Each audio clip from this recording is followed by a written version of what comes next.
نحمده ونصلي ونسلم على سيدنا ومولانا محمد رسوله النبي الأمين المكين الحنين الكريم الرؤوف الرحيم. أما بعد،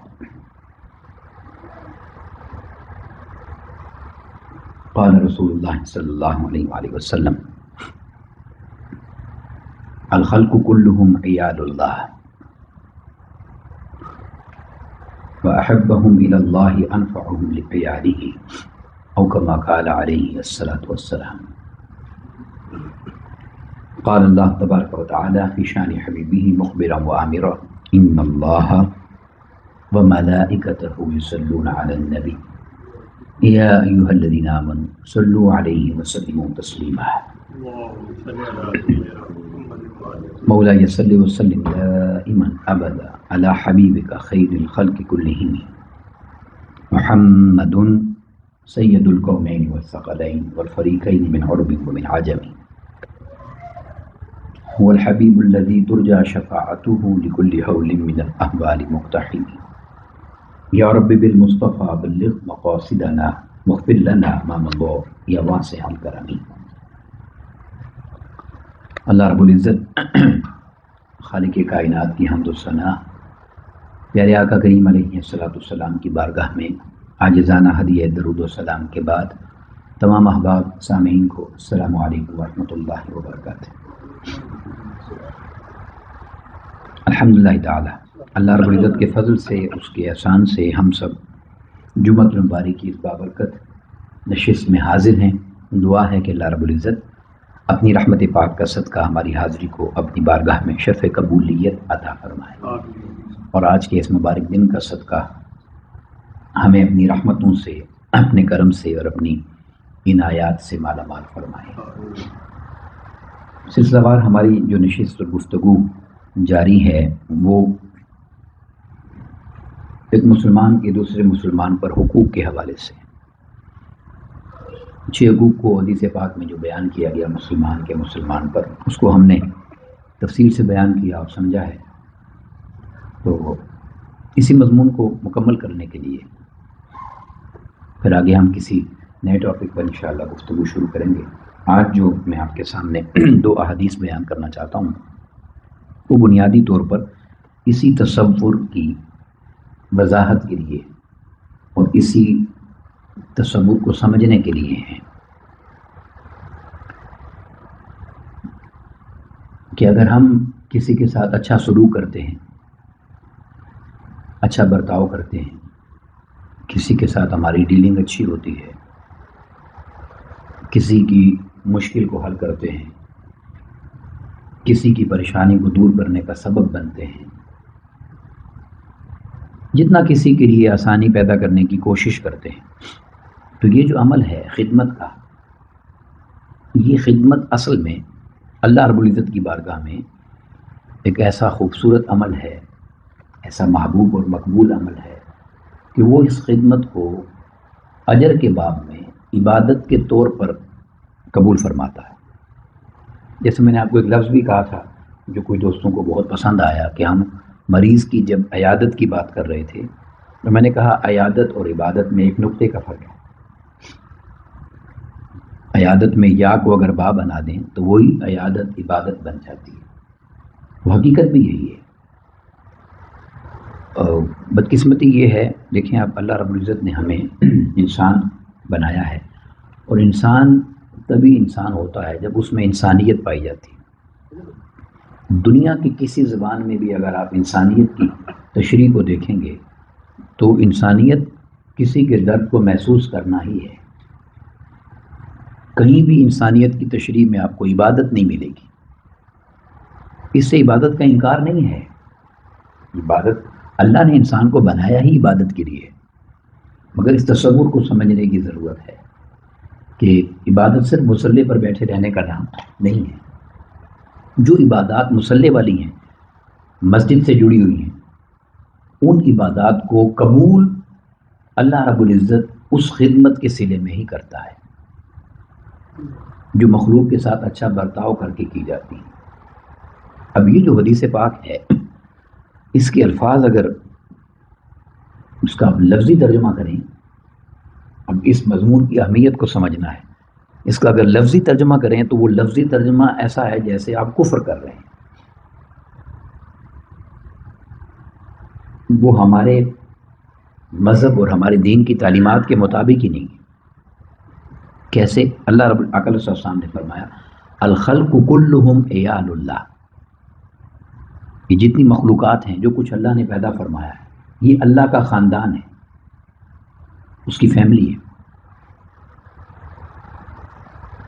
اب وہ تو سورہ اخلاص میں بڑا واضح فرما رہا ہے کہ میری تو کوئی فیملی نہیں ہے، قل هو اللہ احد اللہ الصمد لم یلد ولم یولد ولم یکن لہ کفوا احد، آپ فرما دیجئے وہ اللہ ایک ہے، وہ بے نیاز ہے، نہ اس کا کوئی فیملی والدین میں سے ہے، نہ اولاد میں سے ہے، نہ اس کو کسی نے پیدا کیا، نہ وہ کسی سے پیدا ہوا، کوئی اس کا پارٹنر ہمسر نہیں ہے۔ مگر اس حدیث پاک میں فرمایا الخلق کلہم عیال اللہ، کہ تمام مخلوقات جو ہیں وہ اللہ رب العزت کا خاندان ہیں۔ The all creatures are like a عیال means the family of اللہ سبحانہ و تعالی، یعنی ہر کوئی اللہ کی فیملی ہے، جتنا کچھ یہ ہے۔ اب یہ سمجھنے کے لیے مضمون اگلا حصہ اس کی وضاحت کرتا ہے وَأَحَبُّهُمْ إِلَى اللَّهِ أَنفَعُهُمْ لِعِيَالِهِ، تو چونکہ ساری یعنی مخلوقات کو اللہ رب العزت کا خاندان کہا ہے تو فرمایا اللہ کو وہ سب سے زیادہ پیارا ہے جو اس کے خاندان کے لیے زیادہ فائدے مند ہے، جو اس کے خاندان کے لیے زیادہ فائدے مند ہے۔ اب فرمایا کہ and the most beloved are those who are most beneficial to his family، یعنی جتنا آپ مخلوق کی خدمت کرتے جائیں گے، جتنا آپ مخلوق کے لیے اچھا برتاؤ اور اچھا عمل پیش کرتے چلے جائیں گے، اتنا اللہ آپ کو اپنا محبوب بناتا چلا جائے گا۔ اب اس پر میں ایک بڑی طویل حدیث ہے بخاری و مسلم کی، وہ میں آپ کے سامنے عرض کرنا چاہتا ہوں، مگر اس سے پہلے یہ بات عرض کر دوں کہ جب آقا علیہ الصلوۃ والسلام نے ایک کتے کے بچے کو پانی پلانے پر اس گناہگار عورت کی جنت کا ذکر فرمایا جو گناہ کر کے آ رہی تھی، اور اس عبادت گار عورت کو جو دن رات عبادت کرتی تھی، جس نے کتے یا بلی کے بچے کو باندھ دیا اور وہ پیاس سے مر گئی، اور اس کی دوزخ کا ذکر فرمایا، تو یہ اس تصور کو سمجھنے کے لیے کافی ہے کہ اگر جانوروں کے ساتھ بھی حسن سلوک کیا جائے تو اللہ رب العزت اس پر بھی اجر عطا کرتا ہے۔ کریشن کہا ہے نا، مخلوق کہا ہے، الخلق یہ نہیں کہا کہ صرف انسان۔ مطلب سمجھنے کا یہ ہے کہ اگر جانوروں کے ساتھ اچھا سلوک کرنا ہے تو انسان تو زیادہ حقدار ہے کہ اس کے ساتھ اچھا برتاؤ کیا جائے۔ اور پھر جب انسان کی ہم بات کرتے ہیں تو اس تصور کو سمجھنا بھی ضروری ہے کہ عربی لغت کا، عربی زبان کا ایک قاعدہ ہے، اور وہ قاعدہ یہ ہے کہ الاقرب فالاقرب، جو جتنا قریب ہوتا ہے وہ اتنا زیادہ حقدار ہوتا ہے، یعنی جو رشتے میں، تعلق میں، ڈیلنگ میں آپ کے زیادہ قریب ہے، جو آپ کے جتنا زیادہ قریب ہے اتنا وہ زیادہ آپ کے حسن سلوک کا حقدار ہے۔ اسی وجہ سے آقا علیہ السلام نے فرمایا اگر تم صرف صدقہ کرتے ہو کسی ضرورت مند پر تو تمہیں صدقے کا اجر ملتا ہے، اور تم رشتہ دار پر صدقہ کرتے ہو تو تمہیں ڈبل اجر ملتا ہے۔ صحابہ کرام نے پوچھا یا رسول اللہ صلی اللہ علیہ وسلم وہ اب اجر ڈبل کیسے ہوا؟ تو فرمایا ایک صدقہ کرنے کا اجر، ایک رشتہ داری کا حق ادا کرنے کا اجر، یعنی وہ قریب ہے، زیادہ حقدار ہے، جتنا وہ قریب ہے آپ کے ساتھ ڈیلنگ میں، معاملات میں، لین دین میں، روزمرہ کی روٹین میں، زندگی میں، جو آپ کے جتنے زیادہ آپ کے اس دائرے میں آتا ہے حلقہ احباب میں، اتنا زیادہ وہ آپ کے حسن سلوک کا حقدار ہوتا چلا جاتا ہے۔ یہ وجہ ہے کہ آقا علیہ السلام جب ظاہری طور پر دنیا سے پردہ فرما رہے تھے اور آخری وقت تھا آپ کی حیات ظاہری طیبہ کا، تو آقا علیہ السلام کی زبان پر ایک جملہ تھا، ایک جملہ آقا علیہ السلام، اور آقا علیہ السلام فرما رہے تھے کہ میں تمہیں تلقین کرتا ہوں، میں تمہیں حکم دیتا ہوں، اور میں تمہیں تاکید کرتا ہوں، تمہیں نصیحت کرتا ہوں، جو بھی آپ اس کی تشریح بنائیں، دو چیزیں آقا علیہ السلام کی زبان پر تھیں، ایک عورت اور ایک تمہارے خادم، چونکہ یہ دو انسان کے زیادہ ڈیلنگ میں قریب ہیں، میاں بیوی کا ساتھ بھی چونکہ زندگی بھر صبح و شام سارے دن کا ساتھ ہے، اور جو خادم ہے، سرونٹ ہے، خدمت کرنے والا ہے، میڈ ہے، وہ بھی آپ کے دن رات خدمت میں مصروف رہتا ہے۔ تو آقا علیہ السلام نے وہ ساری تعلیمات دو جملے میں جمع کر دی کہ جو تمہارے جتنا قریب ہے اس کی اتنی خدمت کرو، اتنا اس کا خیال رکھو۔ یہ اصل وہ یعنی کہ تصور عبادت ہے، جس تصور عبادت کو ہم سمجھنے میں ناکام رہے ہیں۔ آج تو اللہ ماشاء اللہ پوری امت مسلمہ کو اگر آپ دیکھتے ہیں تو اس تصور عبادت کو اس انداز سے نہ سمجھا گیا ہے، نہ اس پر پریکٹس رہی ہے، نہ اسے بیان کیا جاتا ہے۔ یہی وجہ ہے کہ ہم اخلاقیات کے باب میں انتہائی ناکام ہو چکے ہیں، انتہائی ناکام ہو چکے ہیں، اور امت مسلمہ کہ جہاں اس کے زوال کے بہت سارے اسباب ہیں، اس میں سے ایک سبب یہ بھی ہے۔ اب یہ اس سارے مضمون کو جو میں نے آپ کو کہا کہ اللہ کی مخلوق جو ہے وہ اللہ کا خاندان ہے، اسے اس حدیث پاک میں بڑی تفصیل سے آقا علیہ السلام نے بیان کیا۔ یہ کافی طویل حدیث ہے، اس پر انشاءاللہ ہماری آج کی گفتگو مکمل ہو جائے گی۔ عن ابی ہریرہ رضی اللہ تعالی عنہ قال، according to حضرت ابو ہریرہ رضی اللہ تعالی عنہ، قال رسول اللہ صلی اللہ علیہ وسلم، the Allah's messenger صلی اللہ علیہ وسلم said، ان اللہ یقول یوم القیامہ، verily on the day of judgment the Allah subhanahu wa ta'ala will say۔ حضرت ابو ہریرہ رضی اللہ عنہ روایت کرتے ہیں، آقا علیہ السلام نے فرمایا کہ قیامت کے دن اللہ رب العزت بے شک یہ ارشاد فرمائے گا۔ اب ذرا جملہ دیکھیں، وہ جو مخلوق کا تصور ہے اس کو سمجھنے کے لیے اللہ رب العزت فرمائے گا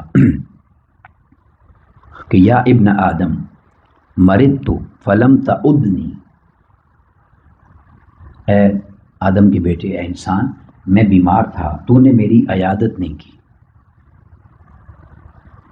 اللہ اپنا فرمائے گا، مرضت، میں بیمار تھا، فلم تعدنی، تو نے میری عیادت نہیں کی۔ O son of Adam, I feel ill but you did not visit me، میں بیمار تھا، تو نے میری عیادت نہیں کی۔ اب اللہ کے حضور بندہ کیا کہے گا؟ قال یا ربی، انسان یہ کہے گا، اے میرے اللہ، کیف اعودک وانت رب العالمین، اللہ میں تیری کیسے عیادت کر سکتا ہوں، تجھے کیسے میں وزٹ کرتا بیماری میں، تو ساری کائنات کا رب اور مالک ہے۔ تو بندہ یہ کہے گا اللہ رب العزت کی بارگاہ میں کہ he will say, O my Lord, how could I visit you when you are the Lord of the worlds۔ بات تو بالکل سمجھ آنے والی ہے۔ اب اس پر اللہ رب العزت فرمائے گا، قال اما علمت ان عبدی فلانا مرض، کیا تجھے خبر نہیں ہے میرا فلاں بندہ بیمار ہو گیا تھا۔ اب اللہ رب العزت یہ فرمائے گا، he will say don't you know that my servant so and so was ill، میرا فلاں بندہ بیمار ہو گیا تھا، فلم تعدہ، جب وہ بیمار ہو گیا تھا، but you did not visit ہم، تم نے اس کی عیادت نہیں کی، اس کی خبر نہیں لی۔ اب اللہ رب العزت اس بندے کی بیماری کے لیے کیا فرما رہا ہے؟ مرض تو میں بیمار تھا۔ یہ ہے اس حدیث کی تشریح کہ جو اللہ رب العزت فرما رہا ہے کہ ساری مخلوقات میرا خاندان ہے۔ یقیناً وہ خاندان سے پاک ہے، وہ نسل سے پاک ہے، اس کا کوئی بیٹا نہیں ہے، نہ وہ کسی کا بیٹا ہے، اس کا کوئی رشتہ نہیں ہے، مگر وہ اس بات کو سمجھانے کے لیے، اس کا اجر بتانے کے لیے بیان کر رہا ہے کہ تم اگر کسی کے ساتھ اچھا سلوک کرتے ہو تو یہ کوئی چھوٹا عمل نہیں ہے۔ اب اس کے بعد اللہ رب العزت نے، میں نے یہ حدیث بیماری میں بھی یہ جملہ آپ کے سامنے بیان کیا تھا، یعنی یہ ایک ایسی چیز ہے، اس سے بڑی چیز کوئی ہو ہی نہیں سکتی کسی ایسے مسلمان کے لیے جو آخرت میں کامیاب ہونا چاہتا ہے، دنیا میں نہیں۔ دنیا میں تو میں اور آپ سارے کامیاب ہونا چاہتے ہیں، جو حقیقت میں آخرت میں کامیاب ہونا چاہتا ہے اس کے لیے اس سے بڑا کوئی اجر نہیں ہے۔ اور وہ کیا ہے؟ اللہ رب العزت اس سے فرمائے گا اما علمت انک لو عدتہ لوجدتنی عندہ، تجھے یہ بات کیوں سمجھ نہیں آئی اور تو یہ بات کیوں نہیں جانتا کہ اگر تو اس بیمار کے پاس چلا جاتا، اس کی عیادت کر لیتا، تو وہاں مجھے پا لیتا۔ یعنی یہ جو نماز روزہ حج زکوٰۃ ہم کر رہے ہیں کس لیے کر رہے ہیں؟ دکھلاوے کے لیے کر رہے ہیں تو پھر تو چھٹی ہے نا، پھر تو بات ہی ختم ہوگی۔ اگر اللہ پر ایمان رکھتے ہوئے، اس پر یقین رکھتے ہوئے، اس کی رضا کے لیے کر رہے ہیں نا، نماز پڑھتے ہیں تو تیرے لیے پڑھ رہے ہیں، روزہ رکھتے ہیں تو تیرے لیے رکھ رہے ہیں، جو عمل کرتے ہیں یا اللہ تیرے لیے کر رہے ہیں، ایاک نعبد ہے، تو جب اس کے لیے کر رہے ہیں تو اس کے لیے کرنے کا مطلب یہ ہے کہ یہ عمل کر رہے ہیں کہ تو مل جائے، تیری رضا مل جائے۔ اور وہ فرما رہا ہے کہ میں ہر بیمار کے پاس ہوں، اگر مجھے پانا چاہتے ہو تو بیمار کے پاس چلے جاؤ۔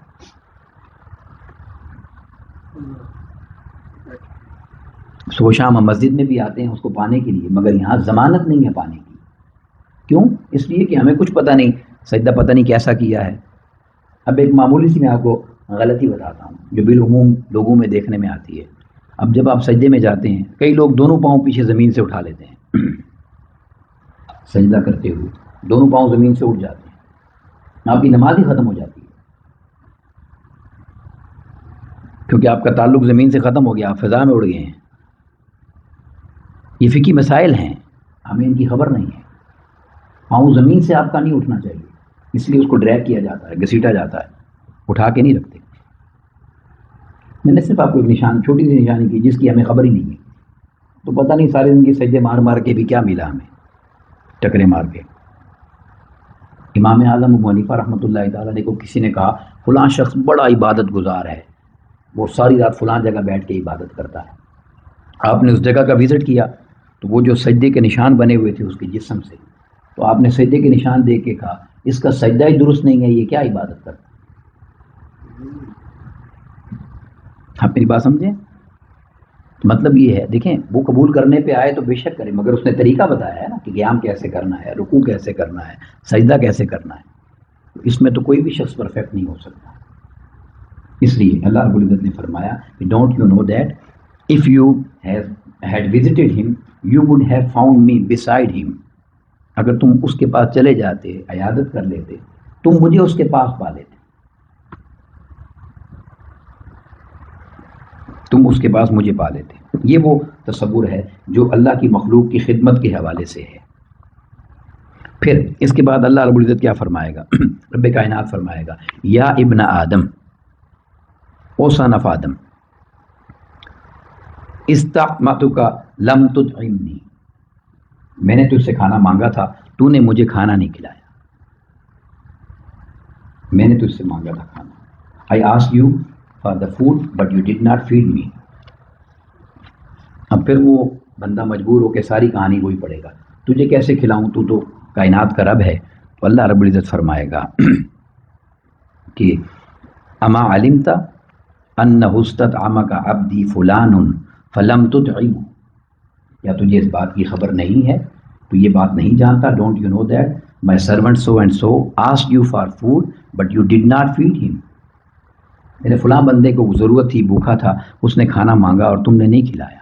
اگر تم اسے کھلا دیتے تو اجر یہ ملتا کہ مجھے کھلایا ہے۔ تو اسی طرح حدیث کے اگلے الفاظ ہیں، اگر تم کسی اس پیاسے کو پانی پلا دیتے تو تمہیں اجر یہی ملتا کہ تم نے وہ پانی مجھے پلایا ہے۔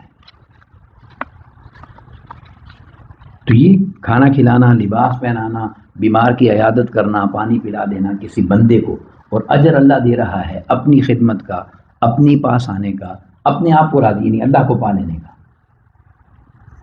یہ وہ تصور ہے کہ جس کو اگر آج ہم سمجھ جائیں تو آپ دیکھیں صرف ایک لمحے کے لیے کسی کو نہ ہاتھ کھڑا کرنے کی ضرورت ہے، اپنے اوپر غور کر کے جواب خود کو ہی دے دیں کہ اگر ہم ایسی زندگی گزارنے لگ جائیں،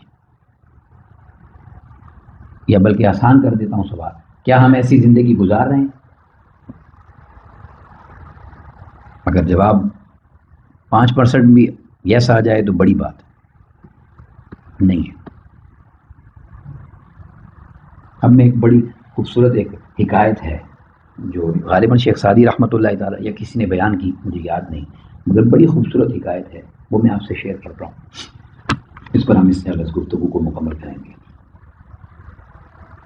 ایک غریب بچہ تھا، اس کو جوتوں کی ضرورت تھی، اس کے پاس جوتے نہیں تھے، اس نے اللہ سے دعا مانگی کہ یا اللہ مجھے جوتے لا دے، مجھے جوتا چاہیے، چھوٹا بچہ تھا۔ تو وہ بات کسی نے بیان کی ہے، تو وہ اس طرح بیان کرتے ہیں کہ someone brought new shoes to a poor child and the child said, did Allah subhanahu wa ta'ala send you or you are a friend of Allah subhanahu wa ta'ala؟ تو اس بندے نے یہ کہا، the man said, son, why did you say that؟ The boy replied, because I asked Allah subhanahu wa ta'ala for this help۔ تو وہ شخص ہی کہتا ہے، اس بندے نے کہا، that day I realized the secret of how merciful Allah subhanahu wa ta'ala and how subhanahu wa ta'ala۔ وہ شخص کہتا ہے، مجھے اس دن یہ راز سمجھ آ گیا کہ اللہ کا دوست بننا کتنا آسان ہے، کہ میں نے بچے کو اس دیس میں لگتا ہے عدالت نہیں ہوتی، جس دیس میں انسان کی حفاظت نہیں ہوتی،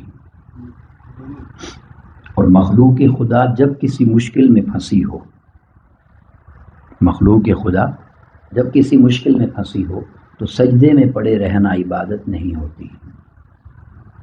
اور آخر میں بڑی خوبصورت بات شاعر نے کہی، ہر شخص اپنے سر پہ کفن باندھ کر نکلے، ہر شخص اپنے سر پر کفن باندھ کر نکلے کہ حق کے لیے لڑنا کبھی بغاوت نہیں ہوتی۔ اللہ رب العزت ہمیں انسانیت کا درد عطا کرے اور ایسی زندگی گزارنے کی توفیق عطا کرے جس سے وہ بھی راضی ہو جائے اور اس کا محبوب علیہ السلام بھی ہم سے راضی ہو جائیں۔ وما علینا الا البلاغ المبین۔ السلام علیکم ورحمۃ اللہ وبرکاتہ۔